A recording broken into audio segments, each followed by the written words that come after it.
প্রতি বছর রমজান মাসে সব ধরনের নিত্যপণ্যের চাহিদা কিছুটা বাড়ে। এই সুযোগে এক শ্রেণী অসাধু ব্যবসায়ী অধিক মুনাফার আশায় বাজারে অস্থিরতা সৃষ্টির পায়তারা শুরু করেন।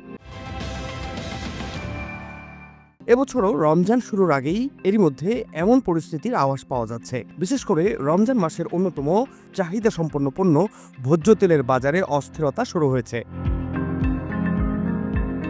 সরকারের পক্ষ থেকে বারবার বলা হচ্ছে নিত্যপণ্যের বাজার স্থিতিশীল রয়েছে, সরবরাহে সংকট নেই, এমনকি কোনো পণ্যেরই দাম বাড়বে না বলেও আশ্বাস দেওয়া হচ্ছে। কিন্তু এই ভরা মৌসুমেও আলু ও পেঁয়াজের দাম কিছুটা বাড়তে শুরু করেছে।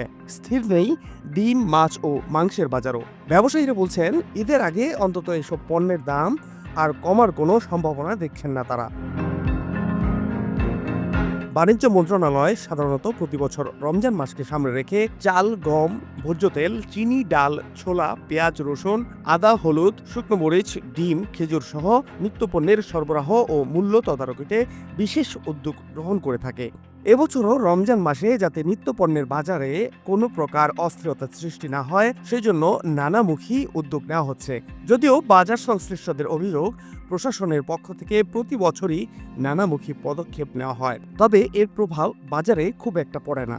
তারা বলছেন বাজারের অসাধু সিন্ডিকেট নিয়ন্ত্রণে এবারের রোজাতেও অস্থির হয়ে উঠবে নিত্যপণ্যের বাজার।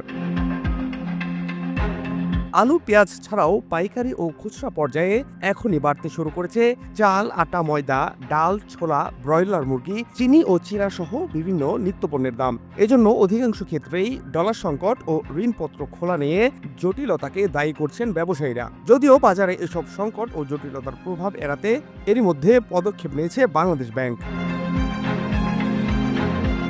বাংলাদেশ ব্যাংককে সঙ্গে নিয়ে অর্থ মন্ত্রণালয়ের অধীনস্থ জাতীয় রাজস্ব বোর্ড আমদানিকৃত কিছু পণ্যের শুল্ক কমানো সহ এলসি মার্জিন বিষয়ে নানামুখী সিদ্ধান্ত নিয়েছে। এনবিআর ও বাংলাদেশ ব্যাংকের নেওয়া এসব উদ্যোগ আসন্ন রমজান উপলক্ষে প্রয়োজনীয় পণ্যের যোগান নিশ্চিত করবে বলে আশা করা হচ্ছে। ডলার সংকটের কারণে রমজানের অনেকগুলো ভোগ্য পণ্যের এলসি খোলার ক্ষেত্রে অনিশ্চয়তা ছিল। সরকারের বিভিন্ন উদ্যোগের ফলে তার সমাধান আসবে, তবে উদ্যোগ বাস্তবায়নে বাংলাদেশ ব্যাংকের তদারকি জোরদার করার বিষয়টিও আমলে রাখতে হবে বলে মনে করছেন সংশ্লিষ্টরা।